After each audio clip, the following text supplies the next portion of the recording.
try and start this drive in the air. And left side here, it's Graham. And he'll get it up to the 33-yard line. A good pickup there. 8 yards on the first down completion. Seeing that play and understanding just how tough it is to cover tight ends, especially the ones running around the NFL nowadays, makes me glad I didn't make it in that league. I would have had a really difficult time. But now you get to sit up here with me. Yeah, and that's fun, isn't it? And what a really nice game right there on first down for them. Brings up a nice second down for them. There's so much precision in an offense, especially when you're throwing the ball. And in an out route, plenty of it. How about the quarterback hitting his back foot, ball's out of his hands, receiver making his break, making his cut. He's got to time up perfectly. Not always easy to do. Let him a little too much. Yeah, I remember back in the good old days, I was talking to a quarterback, and he said,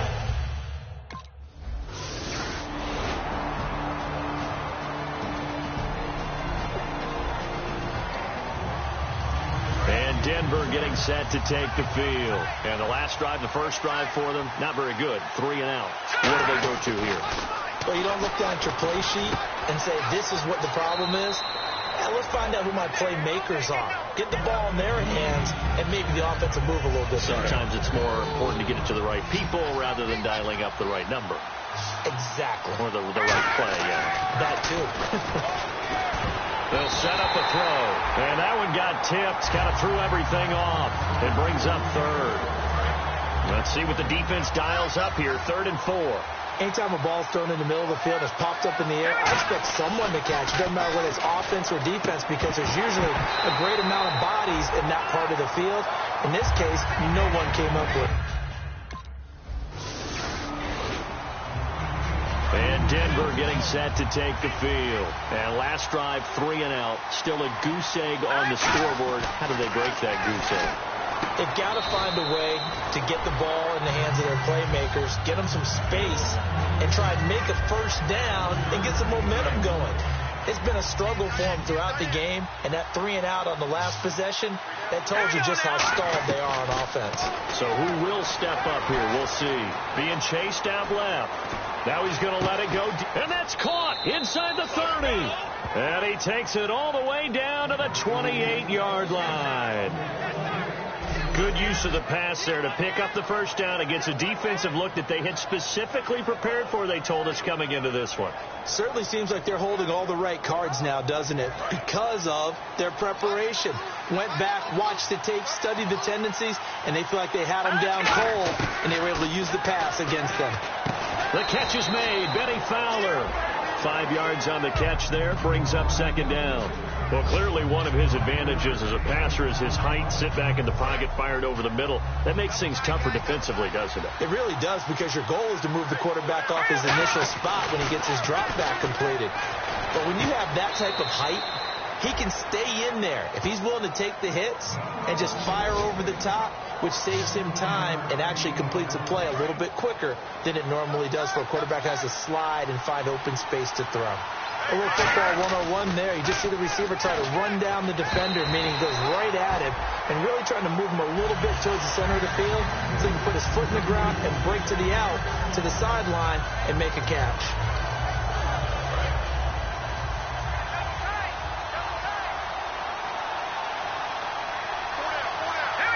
Here now, it's 2nd and goal, ball on the 7-yard line. And they'll be driven back here, losing yardage to the 10-yard line.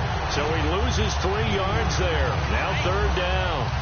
On goal-to-goal runs, when you create lost yardage plays, the only way that happens is either call pressure or what I like to call straight-ahead pursuit. A great read, and they get to the backfield and make the play. And that was a big chunk of yardage lost.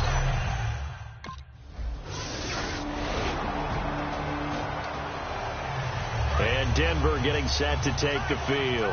And they had 3 points last time, but they didn't want 3 points because they were well within range of scoring a touchdown. We'll see if they can do better now. I'm with you on that one. Let's just go ahead and be frank about the whole thing. The only one happy about the three-point kicker. Exactly. You put it through the post. That's going to help him at contract time. But that offense, they're thinking, let's get in the end zone this time. I don't know if that helped him at contract time. You could have kicked that one through. I don't know about that. I don't know about that. Super tough. It's a tried-and-true formula, and I don't think it'll change for as long as we play football. If someone's trying to throw the ball and you can put pressure on them and make it tough, That's only going to help your defense. Yeah, he's since being hurried. He got rid of it before taking the hit, but incomplete. Back to throw. And a shot taken on third down, unsuccessful. Fourth down now. And Denver getting set to take the field. And a tight game after punting last time. See if they can get something going on this drive. As they head to the field now, with the game this close, you've got to feel there's a sense of urgency for them going on offense right now. But they have to do it without letting panic creep in and affect their play. It's nothing like pressure to affect the accuracy and the timing of the guy trying to throw the football. And on that play, they ended up flushing him to his left, contacted him as he's trying to throw the football, and that led to the incompletion. 17 yards on the pickup there. The drive will continue. It's a first down.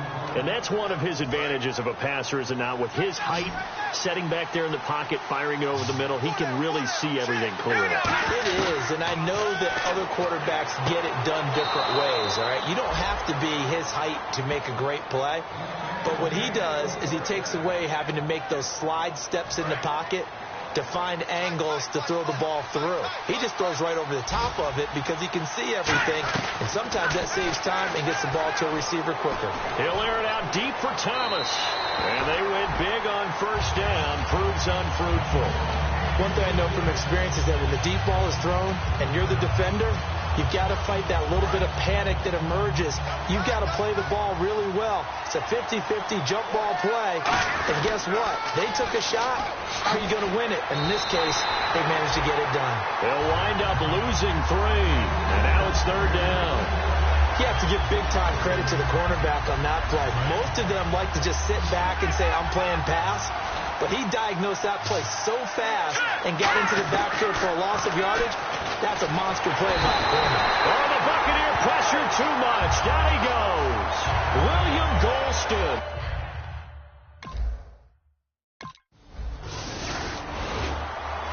And Denver getting set to take the field. And last time out, they had to punt the football away. Anything positive possibly to take from that? There always is when you're punting the football away. It doesn't sound like. This is caught inside the 15. And all the way home for a Bronco score. Demaryius Thomas with his. And Denver getting set to take the field. And last time the formula was pretty simple. One play drive, long pass. That maybe they just want to do that again, right? And that's exactly how you. And a big loss here as he's taken down. William Golston in there to pick up his second sack now of the afternoon. 2 minutes remain here in the first half. We'll come back to Tampa after this timeout. A reminder that when halftime rolls around, Larry Ridley will have all the highlights and analysis of this first half of play from our studios in Orlando. Now he'll throw deep left side. Demaryius Thomas, the intended receiver, and it'll bring up third down. On every offensive coordinator, every play caller sheet, they have about 5 or 6 plays per game that they call shot plays or big plays, and you don't get many opportunities to dial them up, and they just did. And they drop. Well, this is taken in. It's complete. Give them 35 yards there on the third down conversion. Well, they just treated third and long as simply an opportunity to make an even bigger play. Normally, you're just trying to pick up the first down and you know where the sticks are. They took this thing way downfield. Confidence in the receivers to go up and make a play, even with defenders around them. Toward the sideline, and look at that catch. Dragging the toes, and that's going to be a first down. Well done. So in the second quarter, he's already up over 100 yards receiving now. And isn't 100 the magic number for a really good game for a receiver? So he got a chance to really. And no escaping this time as he'll go down. They got him for a sack. Levante David coming on the blitz. He gets him for a loss of 7. And plays like that really hurt play calling. They had a really nice gain on the previous play, but gave about half the yardage back on the sack. Excellent pressure up front. Nowhere to go with the football. Down he goes. Holding offense. So holding by the offense and maybe now got to shift up what you want to do on the playbook. Yeah, definitely. Change what you're doing in the playbook, but boy, the advantage shifts to the guys on defense, doesn't it? Longer yardage situations, they often become bolder. Thomas, the lone receiver left. They'll look to throw. And incomplete on the deep ball. Demaryius Thomas, the intended receiver, and now it's third down.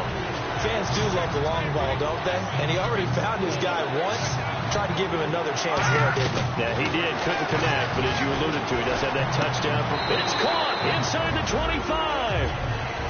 And now the Bucs.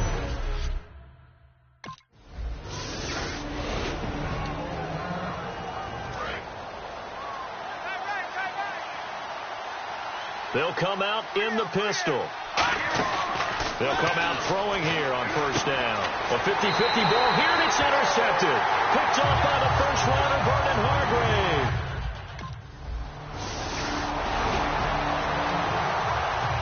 A look at the offense now here, coming back out on the road for their first possession of the second half. Now, last time wasn't pretty. One play and an interception. And he's going to be hit and driven into the turf. Clinton McDonald in there to sack him for a loss of 6.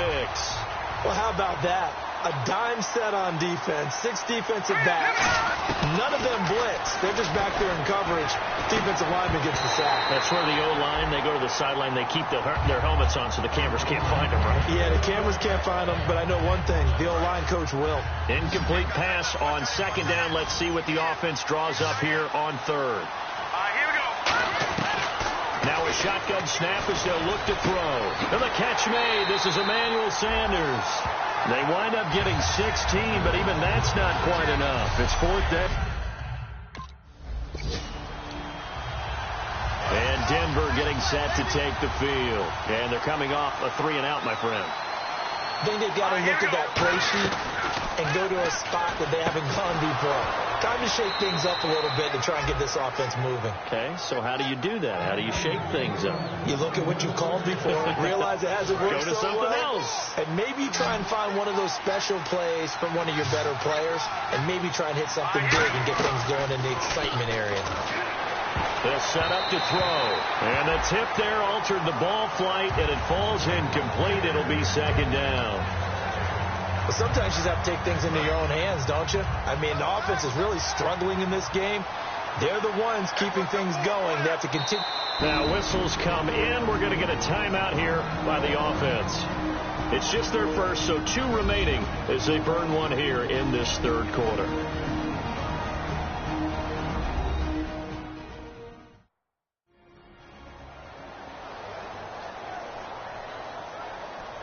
And welcome back. The offensive unit, they took the timeout.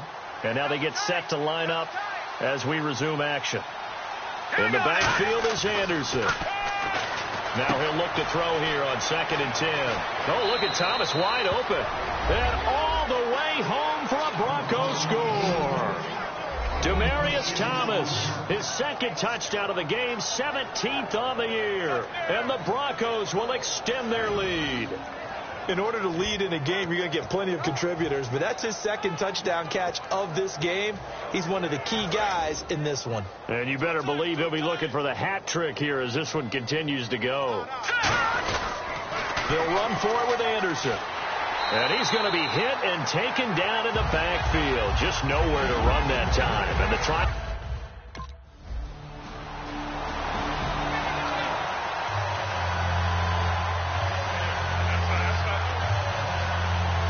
The Bronco offense now set to come back out onto the field. And that recipe on their last drive that resulted in the touchdown looked pretty good. So they'll be hoping to do that once more. And it takes me back to when we sat with the offensive coordinator and the head coach. They felt pretty good about their game plan and thought there were some holes in the defense, and they exploited them the last time out. Let's see if they can come back and put together a similar drive. And we'll see if they can do just that.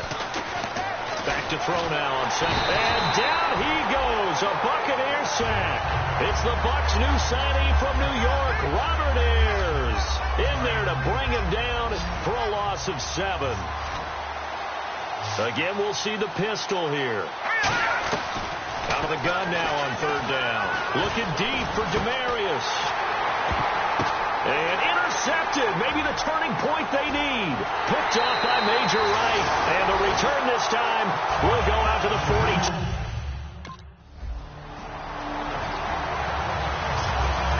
Denver getting set to take the field. And following the interception, just any interception, are you a little bit more cautious when you start that next drive, or no? You just and look at this. They get the turnover they needed. It's intercepted. Picked off by the first rounder, Vernon Hargrave. So the Broncos coming out now. And last time, one-play interception. So this offense, they should be fresh. That's a good way of putting it. And I can't wait to see what they decide to do with play calling. Because a one-play drive where you throw an interception, a lot of people think the very next time out, run the football, don't give them a chance. Maybe play action? I think maybe you go play action, show your quarterback, get a little confidence in him, and let him fling another one. He's going to let this one go deep. So the long attempt falls innocently to the ground, and it brings up third. Well, they went for the big play there, but that drop could really hurt their momentum. Let's go! From deep in their own territory, they look to throw. He's just going to dump this one off to his fullback out of the backfield.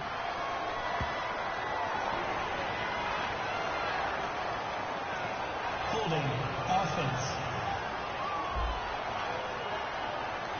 So there you go, holding by the offense, and that'll push him back. Changes everything now as you try and figure out what your playbook has for you.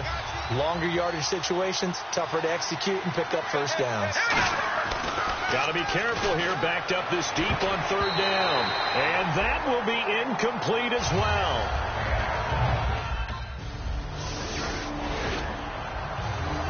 And Denver getting set to take the field. And on the last go-around, they really couldn't get anything going. They had to punt from deep inside their own territory, which means you're going to lose the field position battle as a general rule.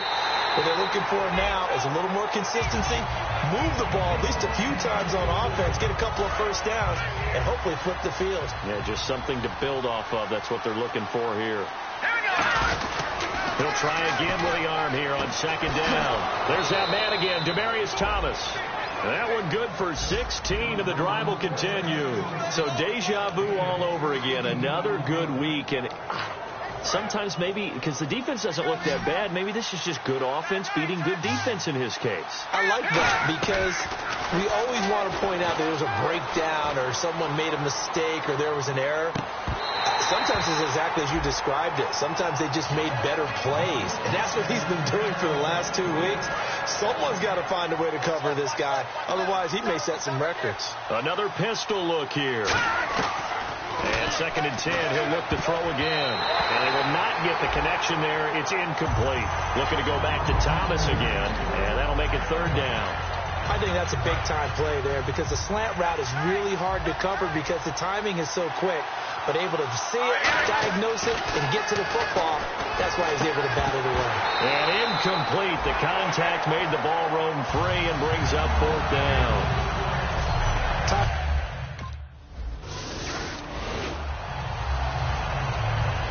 And coming out now, the Broncos. And they'll be looking to avoid what happened last time, which is punting the football. But when you look at how teams play the game, that complementary football comes into play. How do I take care of my defense? How do I take care of my offense? Well, the defense is taking care of them in a lot of ways. Now it's time for the offense to jump things up and help their defense out. Give them a little bit of rest. Yeah, time for them to give them a rest. Took the words right out of my mouth. They'll set up a throw. Forced out to his left. And it's incomplete. Took a shot, couldn't connect. I guess they figure with a guy who is that hot downfield, who knows how to get the ball into the end zone, you throw it up and give him every opportunity, even though that one fell incomplete. Yeah, he's already been in the end zone multiple times. Tried to target him again deep there, but unsuccessful. Emmanuel Sanders, the intended receiver.